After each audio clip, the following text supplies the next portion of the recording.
Hi there, and welcome to Avoiding Professional Burnout.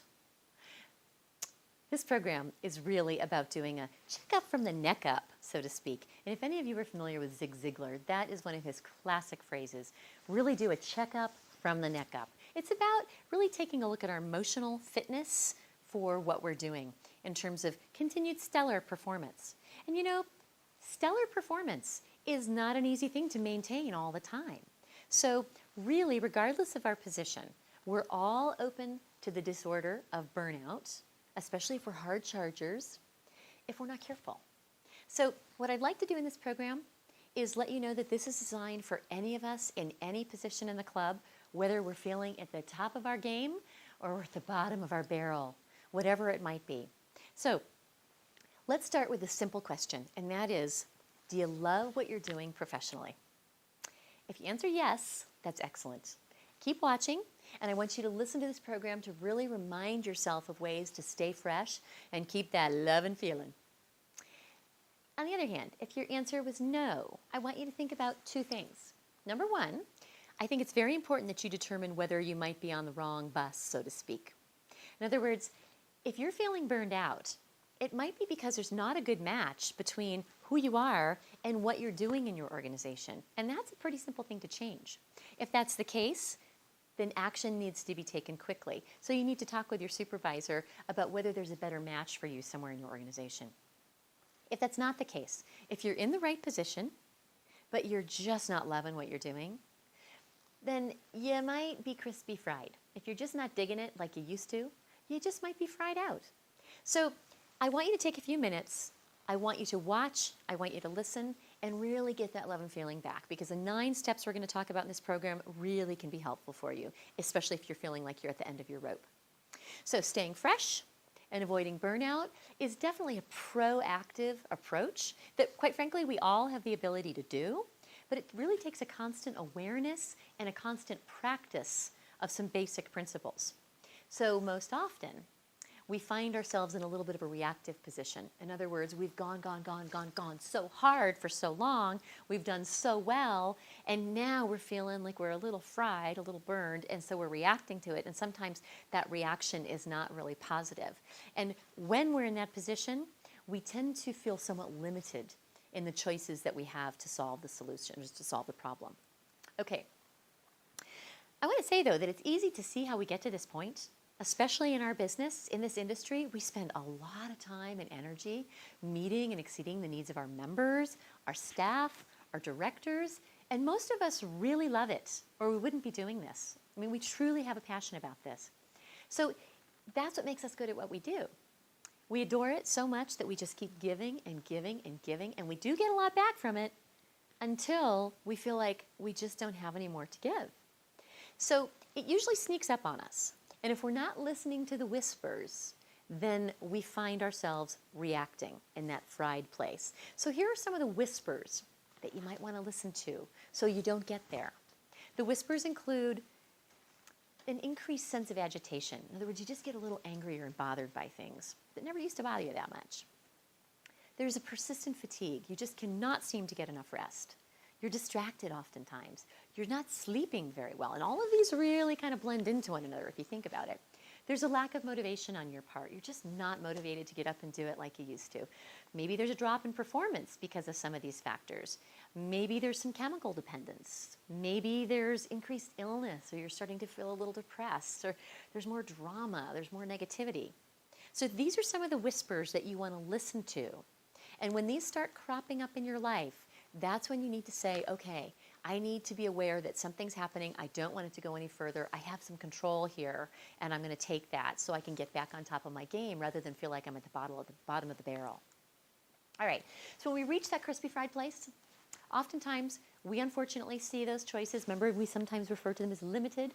We see those choices as, I don't seem to be able to do my job anymore, or I'm ineffective, or I can't do this here. I can't do this anymore here. I'll go somewhere else and do it. That'll freshen me up. Or sometimes it's as simple as, I really just need a vacation. So options 1 and 2, quite frankly, in those responses are not acceptable.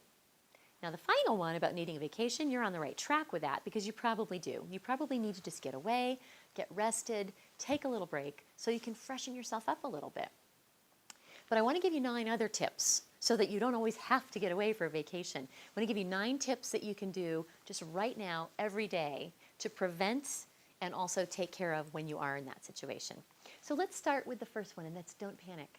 When you start feeling a little burned out, don't panic about it. It's a pretty natural thing. So you just need to stay calm. You need to be realistic, acknowledge that I'm feeling a little fried, maybe step back a little bit, but don't feel like the world is coming to an end or you're just not going to have your mojo anymore. You have to just be realistic. You have a lot more control in this than you think. So I want you to think about the investment that you have where you work. You might have 5, 6, 10 years invested. You're not going to throw that away. So don't panic, don't throw it away. Just take a step back, and I want you to employ some of these other tips. Number 2, fire the flares. I know don't panic and fire the flares sound kind of an interesting description here. But what I mean by fire the flares is communicate with the appropriate person about how you're feeling. Now, I say appropriate person, meaning I don't want you to communicate with everyone saying, I'm so fried, I'm so burned out. You talk to your supervisor about it, and you let them know that you're noticing a couple things in your own performance, and it's because you're a little bit burned right now. You're a little bit tired right now. And so you want to be proactive. You want to ask them for help rather than have them come to you and say, what is going on, man? Your performance is on a slippery slope south. You don't want that to happen. You want to be proactive. So that's why you fire the flares first.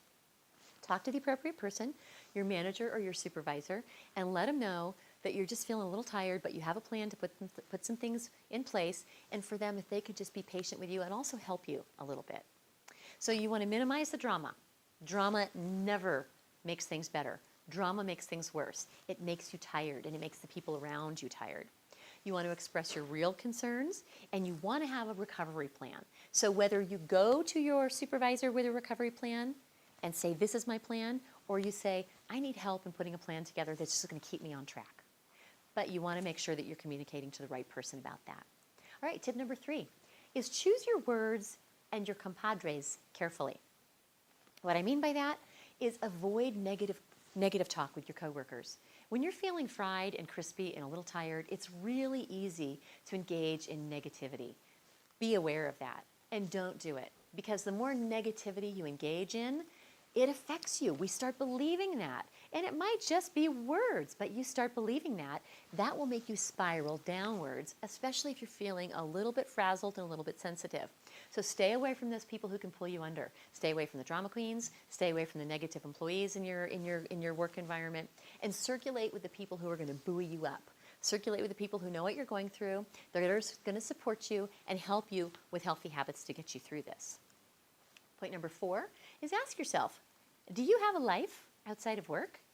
You know, in our industry, it becomes so easy for us to just make our whole life about the club and socialize only with the people that we work with or with the members, and that's actually a pretty dysfunctional thing. You need to have a diverse set of influences and friendships in your life to really have a good handle on reality. So I highly encourage you to take a look at the balance of your relationships. Are they 100% with the club? Or do you have a good, healthy balance of relationships within the club, but outside of your workplace as well? So you want to think about the relationships you have, and also how are you spending your time? Are you only spending your time working? And that's it? Or are you doing the things that you really enjoy? Because when you're fried and crispy, you need to get out and do those things that you enjoy that are going to fill you up. So whether that's the sports you love, whether that's finding a fabulous book that you can just be consumed with, whether that's volunteering, whether that's cooking, whatever it is, make sure that your life has that sense of balance, that you have a life and it's not just all about work. Tip number 5 is, would you just get out? What I mean by that is get away from the club during your day. Go and take your lunch away. Don't sit at your desk and eat your lunch and do your work. Get away from the club.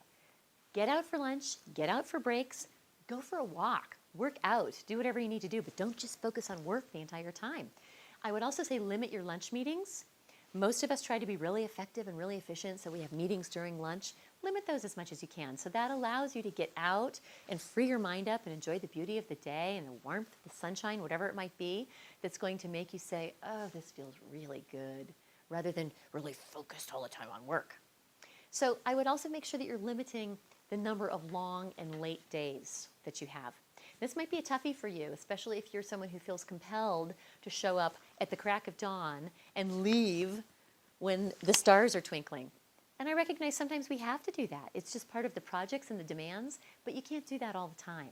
So make sure that you have a life outside of the club and you're getting out to enjoy it. All right, listen to your own self-talk. We talked a little bit about this earlier in terms of not engaging with negative coworkers. So much of what we say to ourselves has a huge, profound effect in either direction. It can either go negative or it can go positive. So really listen to what you're saying to yourself. In other words, are you your best fan or are you your own worst enemy? Think about the things that you say to yourself every morning. How do you buoy yourself up? What are the kinds of conversations that you have in your own mind and the tapes that go over and over, so to speak? I encourage you, if you have some negative self-talk, to use what I call the stop sign technique. And what that means is if you start giving yourself negative self-talk, like, oh, you know what, I have no appointments today, my day is really going to stink, or I have to have a conversation with one of my employees and it's going to be really difficult and I know it's not going to go well. I want you to envision a stop sign right here, right in front of your face. And that stop sign is designed to make you stop talking to yourself that way and to turn you around and to turn what you've just said that's negative into a much more positive approach. I know it sounds basic, but these are very conscious things that we have to do. No one else is going to do them for us. It has to start within ourselves. So the stop sign technique is a very, very simple tool to help us really avoid those things that we don't want to be doing in our lives. Whether it is what we're saying to ourselves, whether it's behaviors that we do too much of that really maybe are not that healthy, always envision the stop sign. All right. So what I want you to remember is what you say to yourself today becomes tomorrow's reality. And it is so strong that you've got to be really aware of the seeds that you're planting and what they'll grow into. All right, let's talk about tip number 7, and that is it's vacation time. So I want you to schedule and plan regular vacations throughout your entire life. Make sure you take them. Don't not take your vacations because you're too busy or because you're too needed at the club. Not too needy, but too needed at the club. You've got to take that time away, especially if you're a strong, hard charging, high producer. You have to get away and refuel your batteries. So take it. If it is a week, if it's 2 weeks, 2 days, whatever it is, a long day weekend, don't fall into the I'm too busy trap to get away and enjoy my life. That's really kind of a martyr, pathetic perspective. Go away, stay home, but get away from work and don't call in when you're on vacation. Don't call in to say, hey, how are things going? Do you need my help with anything? Because then you're not really on vacation, are you? So think about how rest is amazing for reinvigoration. When we're tired, we make poor decisions. When we're fried, we make poor decisions. We just are not at our best. All right, tip number 8 is cover the basics. Now, what do we tell our members? Are you getting regular workouts? Are you having massage? Are you eating well? Are you resting well? Are you taking your own time out? Make sure the basics are covered. I would guess that if you're feeling a little burned out and a little fried and a little crispy, you're not covering the basics.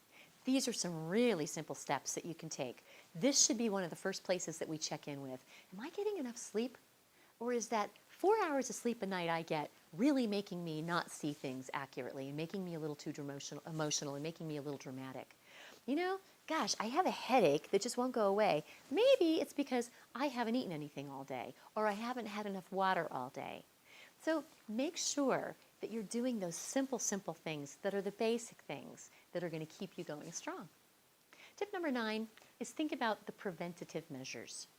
Now, we spoke earlier in this program that we all have the ability to be preventative when it comes to burnout. But it takes an awareness and a practice of these really basic principles, these 9 points that we've been talking about. So what I want you to do is be aware of the time that you're making for yourself to practice these things.